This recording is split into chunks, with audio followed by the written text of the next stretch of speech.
Olá, agora nós vamos falar um pouco de um outro método extremamente útil para calcular o tempo de algoritmos recursivos, tá? Que é chamado método ou teorema mestre. Este método ele não substitui o método da árvore de recursão em todos os casos, tá? Porque ele é mais limitado. Mas é uma forma, tipo uma receita de bolo, uma forma mais rápida de você encontrar o tempo dos algoritmos, através de uma fórmula bem simples.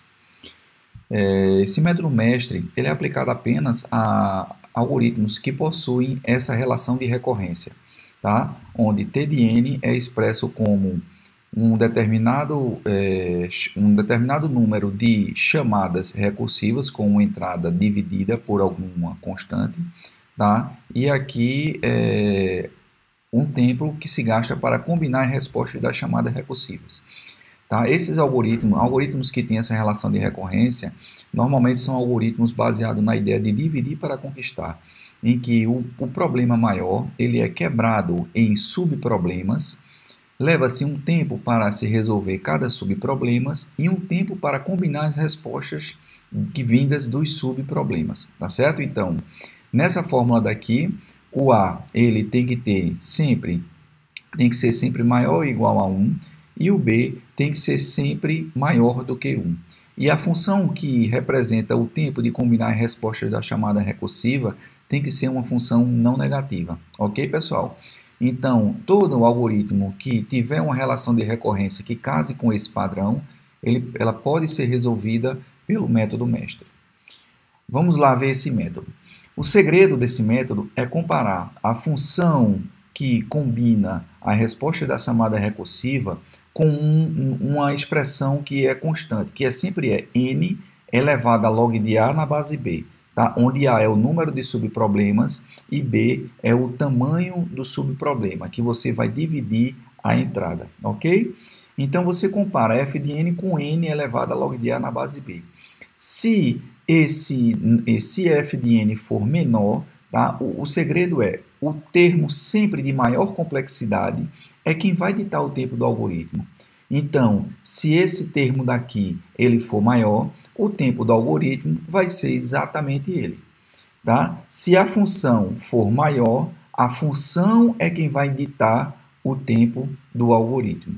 Tá? E se eles forem iguais, então o tempo do algoritmo vai ser a função, tá? Multiplicado por um outro termo, certo? Fixo, que é log de n na base b, onde b é o denominador que reduz a entrada do subproblema, tá certo? Então, o tempo da função seria f de n vezes log de n na base b, tá certo? Então, o segredo é comparar esses casos, sempre, sempre, tá?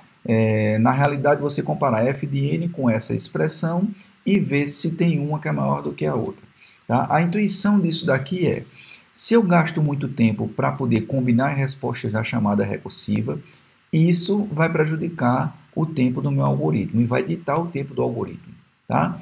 Por outro lado, se eu tenho muitos subproblemas, tá, para poder resolver, então a quantidade de chamadas recursivas que eu faço ela pode ser o fator determinante do tempo do algoritmo.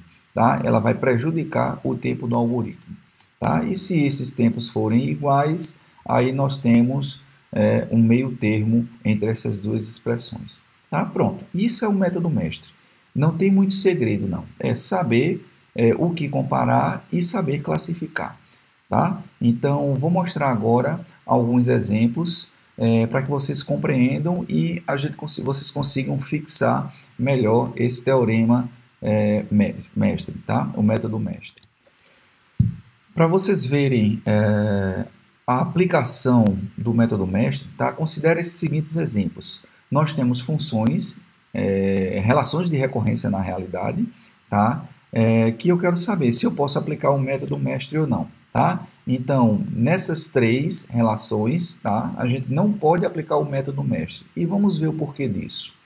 A primeira delas, eu não tenho uma constante. A quantidade de chamadas recursivas ela é uma função de n. Isso não é permitido. tá? A segunda, a quantidade de chamada recursiva não é um número inteiro maior ou igual a 1, tá? Não faz nem sentido um algoritmo chamar metade dele mesmo recursivamente, tá? E a terceira é uma função de custo de combinar a resposta da chamada recursiva, que ela tem tempo negativo, algo que também não faz sentido. Então vamos ver lá. O primeiro exemplo é essa relação de recorrência. T de n é 2t de n sobre 2 mais θ de 1. Tá? Pela árvore de recursão, nós vimos que esse algoritmo é θ de n. Então vamos lá resolver essa relação de recorrência pelo método mestre. Primeiro, isolando, A é igual a 2, B é igual a 2, e a função de combinar ter um tempo constante, você pode colocar 1 ou qualquer outra constante aqui.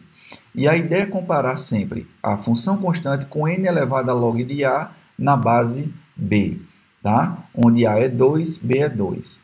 Então, substituindo os valores encontrados da relação de recorrência, nós temos uma função constante comparado com n. Claramente, o n, uma função linear, tá? Ele é maior do que uma função constante. E aí ela vai ditar o tempo do algoritmo. Veja que coincidiu com o resultado da árvore de recursão. Não importa qual método você utilize, se a árvore de recursão ou o método mestre, você tem que encontrar sempre a mesma resposta para um algoritmo recursivo. Obviamente, nem todas as relações de recorrência você pode aplicar o método mestre. Tá? Já o método da árvore de recursão, ele é um método geral, que funciona para todas as relações de recorrência, embora seja um pouco mais trabalhoso.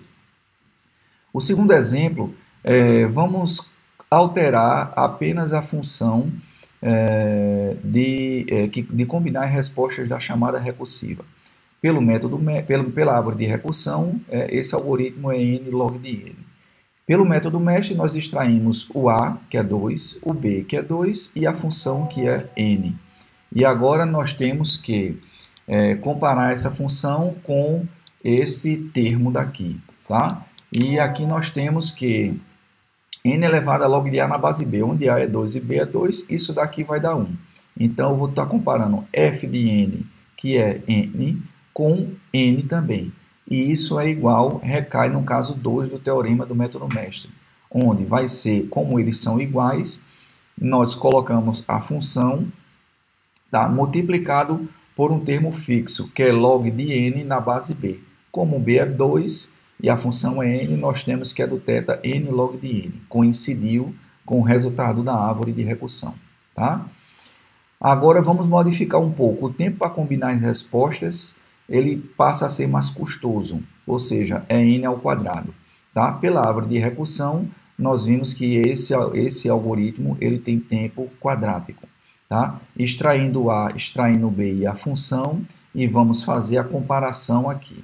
Tá? Então, nós comparamos a função, que é n ao quadrado, com n, tá? E ela vai ser maior. Então, ela vai ditar o tempo do algoritmo, e nós temos aqui o algoritmo que é do tempo n ao quadrado. Vamos relembrar um pouco o algoritmo de busca binária, agora em sua versão recursiva. Relembro que esse algoritmo da busca binária, ele tem um array ordenado, e na hora que ele vai buscar um elemento do array, ele compara com o elemento da metade. Se o valor que eu estou tentando buscar é o elemento da metade, eu retorno o elemento da metade. Se não, eu vejo se ele é maior, eu vou para fazer o mesmo processo de busca na metade da direita. Certo? Se ele for menor, eu faço o mesmo processo de busca na metade da esquerda. Então, esse algoritmo foi mostrado em uma videoaula anterior, tá? Mas agora eu vou mostrar a versão recursiva dele. Então, está aqui. Ele calcula a metade, o algoritmo recebe o inteiro a ser procurado x, recebe o vetor onde ele vai buscar, de left a right, ou seja, a faixa dos índices que ele vai buscar nesse vetor. A primeira coisa que o algoritmo faz é calcular aqui o índice do meio, tá? Dividindo o left mais right por 2. E aí aqui é uma condição de parada se o left cair depois do right, tá? E aqui é o caso base, tá? Que é uma situação que também é o caso base dele, tá? Que se for igual ao do meio, ele retorna o do meio. Tá? Se for menor, ele chama novamente recursivamente, certo? Passando o mesmo número a ser buscado, o mesmo vetor left, o índice da esquerda, só que o índice da direita vai no elemento na posição anterior ao meio. Tá? Se ele for para o lado direito, o índice left dele, da chamada recursiva, vai ser o meio mais 1 e ele vai até o right. Tá? Então, vamos ver como é que a gente analisa esse algoritmo. Primeira coisa, se concentrando aqui na informação da chamada recursiva, nós teríamos T de n, o tempo para processar uma entrada de tamanho n, tá? Vai ser, eu vou chamar aqui o search novamente recursivamente. Notem que eu mantenho o elemento a ser buscado e o vetor onde eu vou buscar, mas eu altero a faixa de onde ele vai buscar. Tá? Olhando para a faixa original de left a right e olhando para a faixa agora de left até meio menos 1, tá? É fácil ver que a gente está reduzindo isso daqui para metade. Na realidade, a metade menos 1. Tá? Mas a gente pode abstrair isso daqui para a metade. Se formos para o lado direito, tá? Eu vou para uma outra metade também. Tá? Por isso que a chamada recursiva só é feita uma vez, ou aqui ou aqui. Tá? Então, o tempo para processar uma entrada de tamanho n é o tempo para processar uma entrada de tamanho n menos 2 e o resto tudo em vermelho é um tempo constante. Tá? E isso nós vimos pelo método da árvore de recursão, que o tempo desse algoritmo é log de n. Vamos confirmar isso com o método mestre. O A aqui é 1, o B é 2 e a função aqui de combinar é constante. Comparando f de n com n elevado a log de a na base b, notem que a é 1. Log de 1 em qualquer base, não importa, é 0. E n elevado a 0 vai ser 1. Ou seja, nós temos aqui a função constante, sendo comparado com n a 0, que é constante também, isso deu igual.